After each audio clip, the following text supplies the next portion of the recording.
Jai Hind, ladies and gentlemen.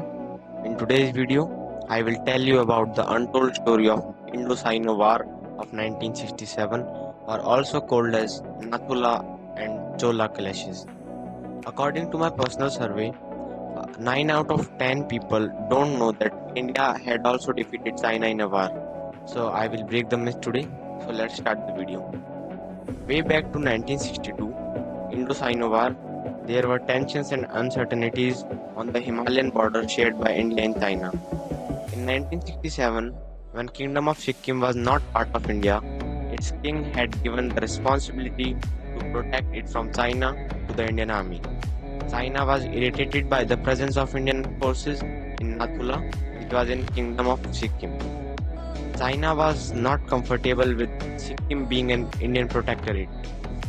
Therefore, starting from 13th August 1967, Chinese troops started digging trenches in Nathula on the Sikkimese side, which was obviously illegal.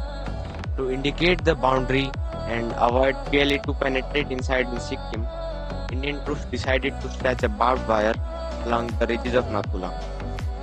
Aftermath on 7th September 1967, when the work of stretching barbed wire was in progress, Chinese troops, along with their commander, issued a serious warning to Commanding Officer Lieutenant Colonel Rai Singh Yadav of 2 grenadiers.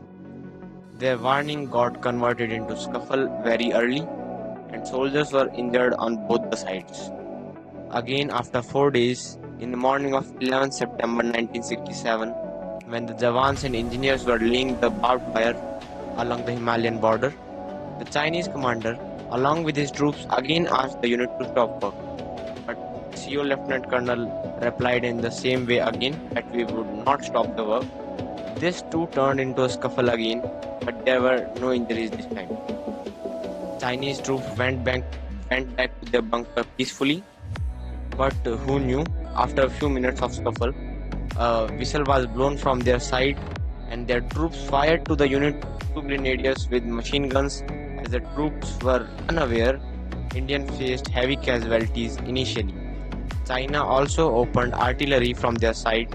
Therefore, in return, India too opened artillery and machine guns. This clash of artillery, mortar and machine gun lasted through day and night for next 3 days. But the Indian troops were able to beat the Chinese PLA heavily. An uneasy ceasefire was arranged on 15 September and 16 September to stop the clash, during which the corpses of fallen soldiers were exchanged on the border.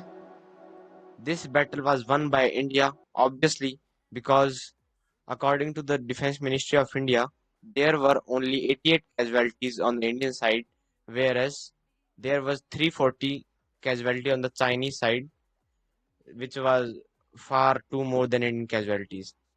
Now, talking about the Chola, another pass on Sikkim-Tibetan border, a few kilometers north of Nathula. Here, Chinese troops infiltrated in the Sikkimese land and cautioned the Indian troops on the occupation of it, as usual it does in today's time also. This converted into military duel without use of weapons, with the help of hands only, which lasted for 1 day. Finally, the Chinese were driven away by the power of Indian army soldiers, as we know that the Indian army soldiers were improved after the 1962 defeat. So, according to Major General Sheru Thaplial, the PLA troops were forced to withdraw nearly 3 km in Chola during clash. Hence, it was again the Indian victory only. After the clashes, 6 soldiers got the gallantry awards. 3 out of them were awarded posthumously. In the 6, 3 were awarded with Mahavir Chakra, the second highest gallantry award, and the rest 3 were awarded with Veer Chakra. The Mahavir Chakra recipients were Lieutenant Colonel Rai Singh Yadav, Captain Mahatam Singh, and Major Harbhajan Singh posthumous. Now, Veer Chakra recipients were Captain P.S. Dagar posthumous, Havaldar Lakshmi Chand posthumous, and Sipai Gokul Singh. It was for today's video. We have completed the topic 1967 Sino-Indian War. Now, before signing off, I would like to thank you all for giving your precious time to my creation. I hope that you all liked the video.